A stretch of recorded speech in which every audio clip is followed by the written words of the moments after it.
মুক্তিযুদ্ধের 54 বছরের ইতিহাসে এই প্রথম কোন মিডিয়া হাউসে হামলা হলো, এরকমও তো বলা হচ্ছে নাকি? কিন্তু এটা চিন্তা করো, 54 বছরও হামলা হয়নি, তাহলে এখন হলো কেন? এদেশের মানুষ, এদেশে অনেক অনেক ঘটনা ঘটছে, অনেক সন্ত্রাসী ঘটনা ঘটছে, বোমাবাজি হয়েছে, অনেক কিছু ঘটে গেছে, কিন্তু কোনো মিডিয়া হাউসে হামলা হয়নি। তাহলে এখন হচ্ছে কেন? কারণ এই দুই মিডিয়া হাউস বা এই যে সংগঠনগুলো, এগুলোতে হামলা হয়েছে, এরা দেশের বিরুদ্ধে কাজ করছে, দেশের মানুষের বিরুদ্ধে কাজ করছে, ইসলামের বিরুদ্ধে কাজ করছে, মুসলমানদের বিরুদ্ধে কাজ করছে।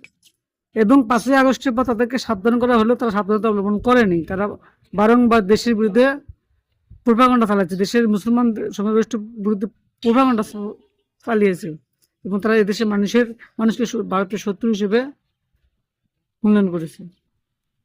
দেশীয় প্রতিষ্ঠান হিসেবে তারা কোনো কাজ করেনি, তারা ভারতের প্রতিষ্ঠানের কাজ করছে। এটা তো প্রমাণিত, সবাই দেখছে বলে হামলা করছে।